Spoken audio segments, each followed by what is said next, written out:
Hi guys, welcome back to my YouTube channel. ಎಲ್ಲರೂ ಹೇಗಿದ್ದೀರಾ? ಚೆನ್ನಾಗಿದ್ದೀರಾ? ಐ ಹೋಪ್ ಎಲ್ಲರೂ ಚೆನ್ನಾಗಿದ್ದೀರಾ ಅಂದ್ಕೊಳ್ತಾ ಇದ್ದೀನಿ. ನಾನು ಚೆನ್ನಾಗಿದ್ದೀನಿ. ಈ ವಿಡಿಯೋ ಬಂದು ಪ್ರಿಯಾಂಕಾ ಬರ್ಡೇ ದಿನ ಸ್ಟಾರ್ಟ್ ಮಾಡಿದ್ದೀನಿ. ಅದು ನೈಟಲ್ಲಿ ಮಾಡಿದ್ದೀನಿ, ಬೆಳಗಿಂದ ಏನೂ ಮಾಡಿಲ್ಲ. ಬರ್ಡೇ ಸೆಲೆಬ್ರೇಷನ್ ಮಾಡೋಣ ಅಂತ ಒಂದು ಪ್ರೈವೇಟ್ ಥಿಯೇಟರ್ಗೆ ಹೋಗಿದ್ವಿ. ಅಲ್ಲಿ ಇದು ಬಂದು ಸಿಂಗನಾಯಕನಹಳ್ಳಿಯಲ್ಲಿರೋದು ಪ್ರೈವೇಟ್ ಥಿಯೇಟರು. ನಂಗಂತೂ ತುಂಬ ಇಷ್ಟ ಆಯಿತು ಇಲ್ಲಿ, ಯಾಕಂದರೆ ನಾನು ಫಸ್ಟೆಲ್ಲ ಹೋಗಿದ್ದೀನಿ ಬೇರೆ ಕಡೆ ಎಲ್ಲನೂ. ಅದಕ್ಕಿಂತ ಇದು ತುಂಬ ಬೆಟರ್ ಅನ್ನಿಸ್ತು ನನಗೆ. ಸಕ್ಕತ್ತಾಗಿದೆ. ಒಳಗಡೆ ಎಲ್ಲನೂ ಅಷ್ಟೇ, ಡೆಕೋರೇಷನ್ನು ಅಷ್ಟೇ ಚೆನ್ನಾಗಿದೆ.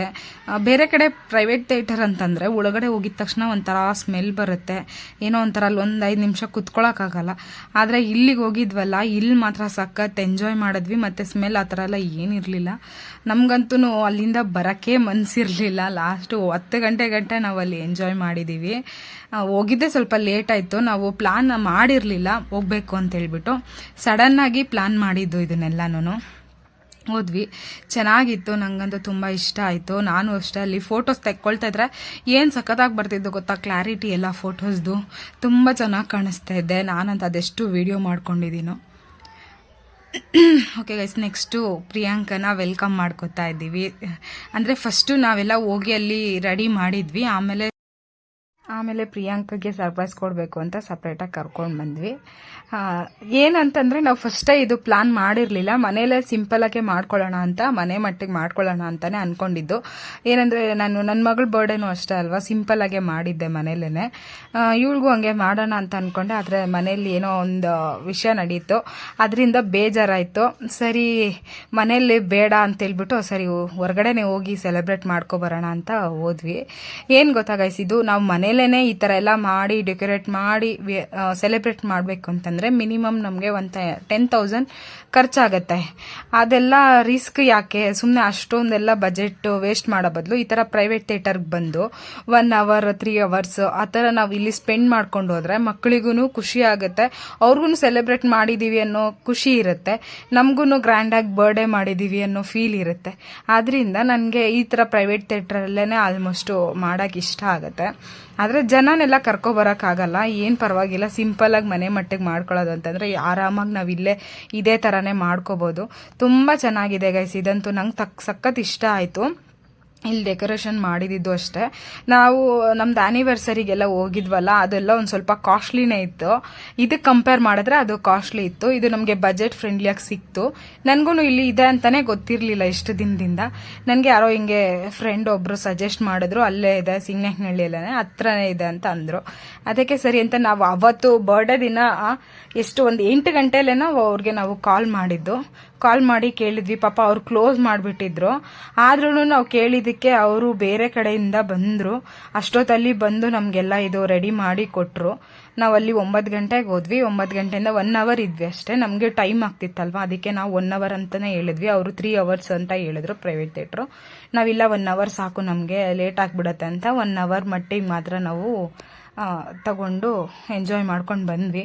ನನ್ನ ಮಗಳಂತೂ ಫುಲ್ ಖುಷಿ ಆಗ್ಬಿಟ್ಟಿದ್ಲು. ನನಗೆ ಅವಳಿಗೆ ಬರ್ಡೇಗೆ ಇಷ್ಟು ಸೆಲೆಬ್ರೇಟ್ ಮಾಡಿಲ್ವಲ್ಲ, ಅದಕ್ಕೆ ಏನಾದರೂ ಕೋಪ ಮಾಡ್ಕೋತಾಳೇನೋ, ಸಿಟ್ಟು ಮಾಡ್ಕೋತಾಳೇನೋ ಅಂತ ನಾನು ಅಂದ್ಕೊಂಡೆ. ಆದರೆ ಅವಳಿಗೆ ಅದ್ರ ಬಗ್ಗೆ ಯೋಚನೆನೇ ಇಲ್ಲ. ಅವಳ ಬರ್ಡೇದು ಅವಳು ಯೋಚನೆನೇ ಮಾಡಿಲ್ಲ. ಇದರಲ್ಲಿ ಅವಳ ಬರ್ಡೇಗಿಂತ ಇದ್ರಲ್ಲಿ ಫುಲ್ ಎಂಜಾಯ್ ಮಾಡಿದ್ಲು. ಹೆಂಗೆ ಡ್ಯಾನ್ಸ್ ಮಾಡ್ತಿದ್ಲಂದರೆ ನನಗೇನೆ ಶಾಕ್ ಆಗೋಯ್ತು, ನನ್ನ ಮಗಳು ಇಷ್ಟು ಚೆನ್ನಾಗಿ ಡ್ಯಾನ್ಸ್ ಮಾಡ್ತಾಳ ಅಂತ. ಅಷ್ಟು ಚೆನ್ನಾಗಿ ಡ್ಯಾನ್ಸ್ ಮಾಡಿದ್ದಾಳೆ. ಅವತ್ತು ನಾನು ಲೈವ್ ಬೇರೆ ಹಾಕಿದ್ದೆ. ಅವತ್ತು ಲೈವ್ ನೋಡಿದರೆ ನಿಮಗೆಲ್ಲ ಗೊತ್ತಾಗುತ್ತೆ ಅವಳು ಎಷ್ಟು ಚೆನ್ನಾಗಿ ಡ್ಯಾನ್ಸ್ ಮಾಡ್ತಾಯಿದ್ಲು ಅಂತ. ನಂಗಂತೂ ಸಖತ್ ಖುಷಿ ಆಯಿತು. ಒಂಥರಲ್ಲಿ ಒಂಥರ ನಾವು ಎಂಜಾಯ್ ಮಾಡಿದ್ವಿ. ನೈಟೇ ಹೋಗಿದ್ದು, ನೈಟ್ ಔಟ್ ಹೋಗಿರೋ ಥರ ಇತ್ತು ಫೀಲು. 10 ಗಂಟೆಗೆ ಹೋಗಿ ಆಮೇಲೆ ಅಲ್ಲೇ ಪಕ್ಕದಲ್ಲಿ ವಿಷ್ಣು ಗಾರ್ಡನ್ ಇದೆ, ಅಲ್ಲೇ ಊಟ ಡಿನ್ನರ್ ಎಲ್ಲ ಮುಗಿಸ್ಕೊಂಡು ನಮ್ಮ ಮನೆಗೆ ಬಂದ್ವಿ.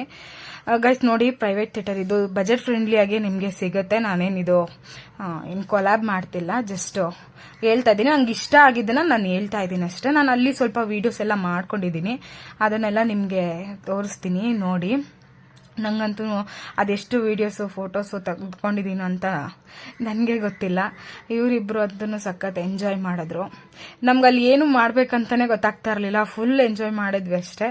ಫೋಟೋಸ್ ಅಷ್ಟೊಂದು ನಾನು ತಗೊಂಡಿಲ್ಲ, ವೀಡಿಯೋಸ್ ಬರೀ ಇವ್ರದ್ದೇನೆ ಹಿಂಗೆ ಡ್ಯಾನ್ಸ್ ಎಲ್ಲ ಮಾಡ್ತಿದ್ರಲ್ಲ ಅದನ್ನೇ ವೀಡಿಯೋಸ್ ಮಾಡಿಕೊಂಡು ನಾವು 5 ಜನ ಹೋಗಿದ್ವಿ ಗೈಸ್. 5 ಜನದಿಂದ ಹೋಗಿ ಎಂಜಾಯ್ ಮಾಡ್ಕೊಂಡು ಬಂದ್ವಿ.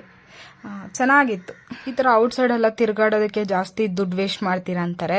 ಏನು ದುಡ್ಡು ವೇಸ್ಟ್ ಮಾಡಲ್ಲ, ಯಾಕಂದರೆ ನಾವು ಇದನ್ನೆಲ್ಲ ಮನೇಲೇ ಮಾಡಬೇಕಂದ್ರೆ ಅದು ದುಡ್ಡು ವೇಸ್ಟ್ ಆಗುತ್ತೆ. ಯಾಕಂದರೆ ಒಂದು ದಿನಕ್ಕೋಸ್ಕರ ನಾವು ಅಷ್ಟೊಂದು ವೇಸ್ಟ್ ಮಾಡೋದು ಅದು ವೇಸ್ಟೇ. ಏನಿಲ್ಲ, ಈ ಥರ ಹೊರಗಡೆ ಒಂದು ದಿನ ಕರ್ಕೊಂಬಂದ್ರೆ ಅವರು ನಾವು ಇಷ್ಟೆಲ್ಲ ದುಡಿದು ಏನಕ್ಕೋಸ್ಕರ ದುಡಿತೀವಿ ಹೇಳಿ? ಮಕ್ಕಳಿಗೋಸ್ಕರ. ಅದೆಲ್ಲ ಮೆಮೊರಿ. ಇವಾಗ ನಮ್ಮ ಏಜಲ್ಲಿ ಈ ಥರ ಎಲ್ಲ ಇರಲಿಲ್ಲ. ನಮ್ಗೆ ಅದ್ರ ಬಗ್ಗೆ ಸ್ವಲ್ಪ ಆಸೆ ಇರುತ್ತೆ, ನಮಗೂ ಅವಾಗ ಇದ್ದಿದ್ರೆ ಚೆನ್ನಾಗಿರ್ತಿತ್ತು ಅನ್ನೋ ಥರ ಫೀಲ್ ಇರುತ್ತೆ. ಅದು ನಮ್ಮ ಮಕ್ಳಿಗೆ ಆ ಥರ ಫೀಲ್ ಆಗಬಾರ್ದು. ನನಗೆ ಈ ಥರ ಬರ್ತಡೇ ಮಾಡಿಲ್ಲ, ನಾನು ಈ ಥರ ಸೆಲೆಬ್ರೇಷನ್ ಮಾಡಿಲ್ಲ ಅನ್ನೋ ಫೀಲ್ ಅವ್ರಿಗೆ ಆಗಬಾರ್ದು ಅಂತ ಹೇಳ್ಬಿಟ್ಟು ನಾವು ಇವಾಗ್ಲಿಂದನೇ ಅವ್ರ ಆಸೆ ಏನಿದೆಯೋ ಅದನ್ನ ಇವಾಗ್ಲಿಂದನೇ ತೀರ್ಸ್ಕೊಂಡು ಬರ್ತಾ ಇದೀವಿ. ನಮ್ಮ ಕೈಲಿ ಆದಷ್ಟು ನಾವು ಖರ್ಚು ಮಾಡ್ತಾ ಇದೀವಿ ಅಷ್ಟೇ. ಜಾಸ್ತಿ ಓವರ್ ಆಗಿ ಸಾಲ ಮಾಡ್ಕೊಂಡು ಖರ್ಚು ಮಾಡೋ ಥರ ಏನಿಲ್ಲ. ಇರೋದ್ರಲ್ಲಿ ಮೀಡಿಯಂ ಆಗಿ ಇರೋದ್ರಲ್ಲಿ ಎಂಜಾಯ್ ಮಾಡ್ತಾ ಇದೀವಿ ಗೈಸ್. ನೋಡಿ, ಸೆಟಪ್ ಸ್ಕ್ರೀನ್ ಅಂತ ಇದ್ರ ಹೆಸರು, ಸಖತ್ತಾಗಿದೆ ನೋಡಿ. ಇದೂ ಅಷ್ಟೇ, ನಾನು ಅಲ್ಲಿ ಒಂದೆರಡು ಅವರು ಸಪ್ರೇಟು ಥಿಯೇಟರ್ಸ್ ಇದ್ದಾವೆ. ಅಲ್ಲಿ ನೀವು ಯಾವುದಾದ್ರೂ ಸೆಲೆಕ್ಟ್ ಮಾಡಿಕೊಂಡು ಮಾಡ್ಬೋದು. ನಾವು ಅದನ್ನೇ ಸೆಲೆಕ್ಟ್ ಮಾಡ್ಕೊಂಡಿದ್ವಿ. ಅವ್ರು ಬರೋಷ್ಟ್ರಲ್ಲಿ ಅದನ್ನು ರೆಡಿ ಮಾಡಿ ಇಟ್ಟಿದ್ರು. ಇದು ನೋಡಿ, ಇದು ಚೆನ್ನಾಗಿದೆ. ಮತ್ತು ಆ್ಯನಿವರ್ಸರಿ ಆಗಲಿ, ಮತ್ತು ಬ್ರೈಡ್ ಟು ಬಿ, ಮತ್ತು ಇನ್ನೂ ಯಾವುದಾದ್ರು ಇರ್ತಾವಲ್ಲ, ಆ ಥರ ಎಲ್ಲ ಫಂಕ್ಷನ್ ಮಾಡ್ಕೋಬೋದು. ಚೆನ್ನಾಗಿತ್ತು ನನಗೆ. ಅದರಿಂದ ನಾನೇ ಒಂದು ಸ್ವಲ್ಪ ವಿಡಿಯೋ ಮಾಡಿಕೊಂಡೆ. ನೆಕ್ಸ್ಟ್ ಯಾರಿಗಾದ್ರೂ ನನ್ನ ಸಬ್ಸ್ಕ್ರೈಬರ್ಸ್ ಇರ್ತಾರೆ ಮತ್ತು ನನ್ನ ನೇಬರ್ಸ್ ಇರ್ತಾರಲ್ಲ, ಅವ್ರಿಗೆಲ್ಲ ಇವಾಗ ಗೊತ್ತಿರಲ್ಲ, ತುಂಬ ದೂರ ಹೋಗ್ಬೇಕಾಗಿರುತ್ತೆ. ಅವ್ರಿಗೆ ಗೊತ್ತಿಲ್ಲದೆ ಇರೋರಿಗೆ ವಿಡಿಯೋ ಮಾಡಿದ್ರೆ ಗೊತ್ತಾಗುತ್ತೆ ಅಂತೇಳ್ಬಿಟ್ಟು ಒಂದು ವಿಡಿಯೋ ಮಾಡ್ಕೊಂಡಿದ್ದೀನಿ ಅಷ್ಟೇ ಗೈಸ್. ಅಲ್ಲಿ ವಿಡಿಯೋ ಮಾಡಿದ್ದು ಟೈಮ್ ಆಗೋಯ್ತು ನಮಗೂ ಅಂತೇಳ್ಬಿಟ್ಟು ನಾವು ಅಲ್ಲಿಂದ ವಾಪಸ್ ಬಂದ್ಬಿಟ್ವಿ. ಸ್ವಲ್ಪ ವಿಡಿಯೋಸ್ ಅಷ್ಟೇ ಮಾಡಿಕೊಂಡೆ. ಫುಲ್ ಎಲ್ಲ ಲೈವ್ ಮಾಡಿಬಿಟ್ಟಿದ್ದೆ, ಅಲ್ಲಿ ಲೈವಲ್ಲೇ ಎಲ್ಲರೂ ನೋಡ್ಕೊಳ್ಳಿ ಅಂತ. ಆದರೆ ಮಾತ್ರ ಅವತ್ತಿನ ದಿನ ಬೆಳಗ್ಗಿಂದ ಹೆಂಗಿತ್ತೋ ಏನೋ, ರಾತ್ರಿ ಮಾತ್ರ ಸಕ್ಕತ್ತಾಗಿತ್ತು.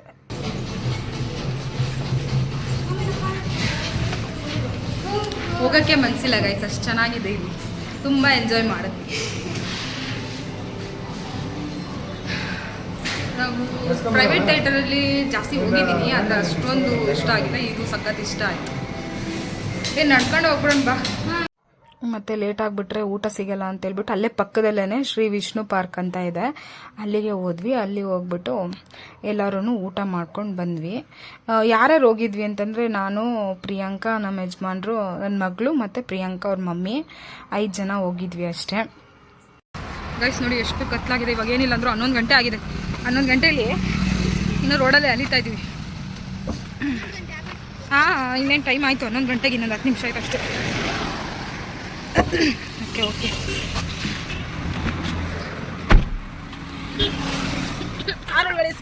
ನಂಗೆ ಹೊಟ್ಟೆ ಕಿರ್ಸ್ತಾ ಇದ್ದಪ್ಪ, ಬೇಗ ತೆಗಿಯಪ್ಪ. ಗ್ಲಾಸ್ ತೆಗಿಬೇಕು ನನಗೆ ಫಸ್ಟು. Okay bye. ಸಿಗ್ನಕ್ನಳ್ಳಿ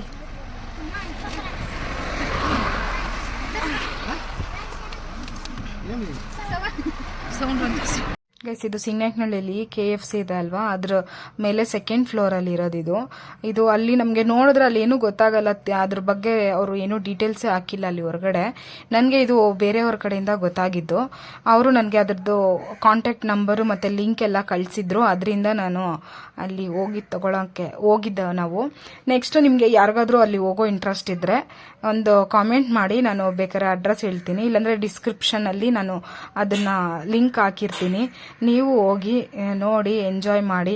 ನಾವಂತೂ ತುಂಬ ಎಂಜಾಯ್ ಮಾಡಿದ್ದೀವಿ. ಸಖತ್ತಾಗಿದೆ ಇದು ಸೆಟಪ್ ಸ್ಕ್ರೀನ್ ಅಂತ. ನನಗೂ ತುಂಬ ಇಷ್ಟ ಆಯಿತು, ಚೆನ್ನಾಗಿ ಮಾಡಿದ್ದಾರೆ.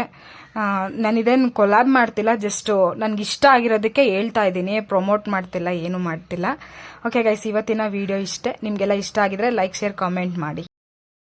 ಇನ್ನು ಯಾರು ನನ್ನ ಚಾನಲ್ ಸಬ್ಸ್ಕ್ರೈಬ್ ಮಾಡದೆ ನೋಡ್ತಾ ಇದ್ದೀರೋ ಅವರೆಲ್ಲ ದಯವಿಟ್ಟು ಸಬ್ಸ್ಕ್ರೈಬ್ ಮಾಡ್ಕೊಳ್ಳಿ. Thank you for watching.